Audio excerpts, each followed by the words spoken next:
Let's move on to the last topic of this session, that is types of sentences. You are already familiar with assertive sentences, interrogative sentences, exclamatory sentences, etc.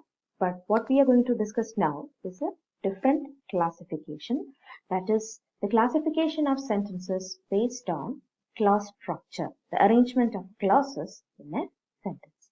So let's take a look at this classification. The first classification of, or the first category of sentence based on clause structure is the simple sentence.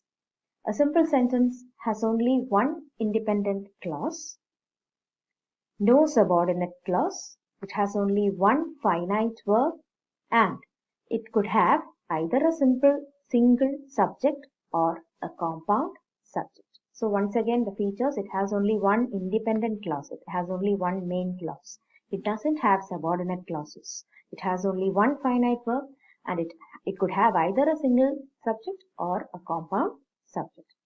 Let's take a look at examples.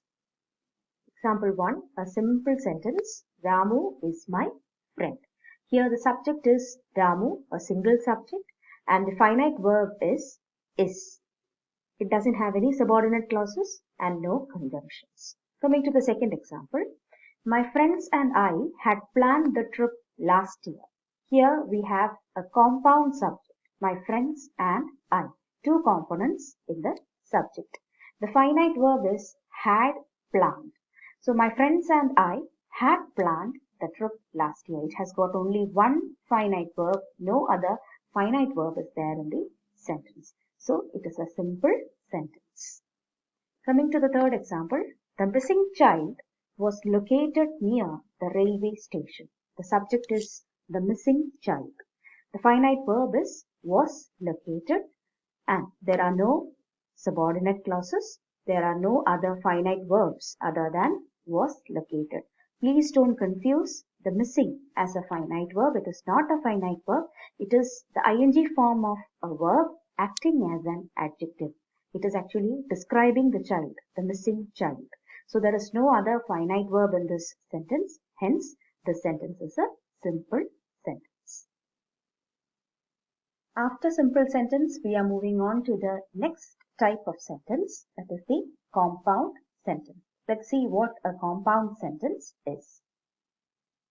A compound sentence consists of two or more main clauses. You must note two or more main clauses. That shows that all the clauses in a compound sentence are of equal status. It is not that one clause is superior to other and the other is subordinate. All clauses are of the same status. All of them are main clauses.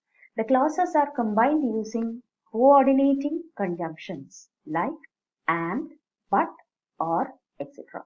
So the conjunctions which are used to combine the clauses, equal clauses in the compound sentences, are called coordinating conjunctions, and that is the reason why independent clauses are also called coordinate clauses. They do not have any kind of subordination. When they are combined, they are always combined on an equal status.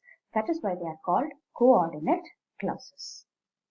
Coming to examples, Jayant works in Mumbai and his sister Uma manages the family business. Let's take a look at the clause structure. Jayant works in Mumbai is one clause. His sister Uma manages the family business is another clause. Both of them are equally meaningful. Both of them can form independent sentences. Hence, both are main clauses. And the two main clauses are combined using the conjunction and, the coordinating conjunction and.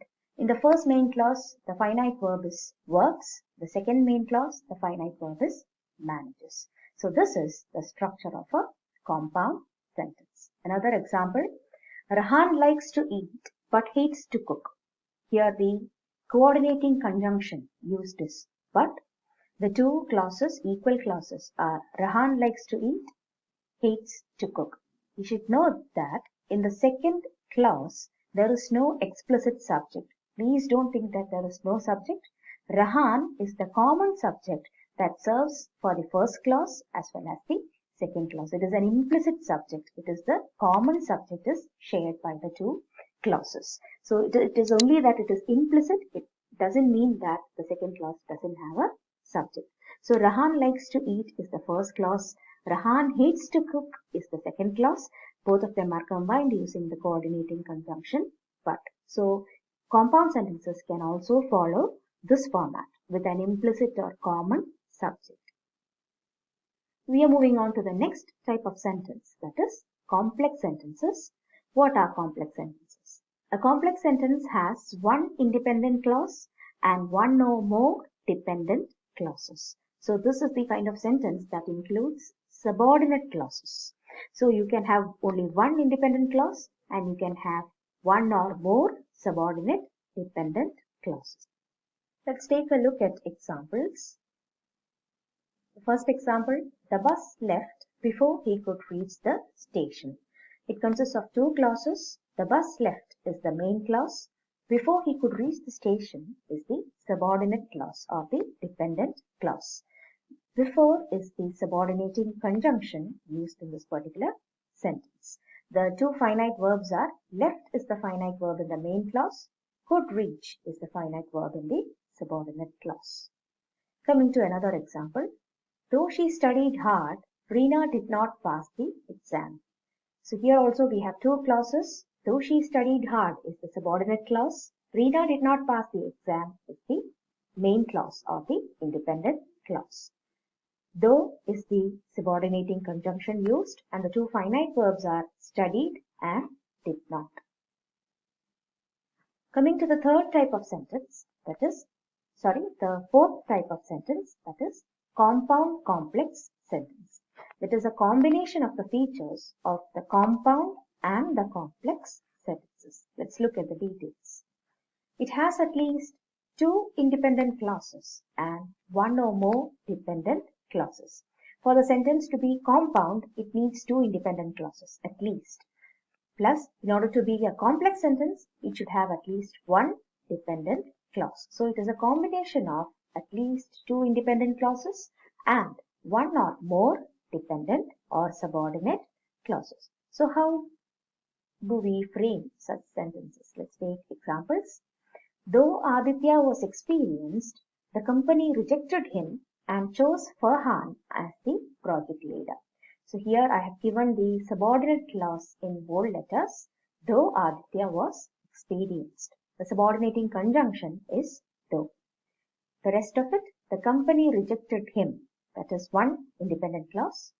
Chose Farhan as the project leader is the second independent clause. Both of them are connected using the coordinating conjunction and. So the two conjunctions are given in red. Though is the subordinating conjunction and is the coordinating conjunction. So this is how a compound complex sentence looks. The company rejected him and chose Farhan as the project leader are the two independent clauses and the first part is the subordinate or the dependent clause. Coming to another example, Surabhi, who lives next door, sings melodiously and plays the guitar also. Here, who lives next door is the subordinate clause which I have given in bold letters. Who is the subordinating conjunction. It is actually a relative pronoun acting as the subordinating conjunction. It has two independent clauses, sings melodiously and plays the guitar also. These two independent clauses are connected using the coordinating conjunction and. You should note that Surabhi is the common subject for both these independent clauses and who is the subject for this subordinate clause. So this is how you structure a compound complex sentence. So that is all about the different types of sentences based on the structure of clauses. The first is the simple sentence, second compound sentence, complex sentence, and finally the compound complex sentence. So with that we are concluding this session. I hope you have understood all the points discussed here.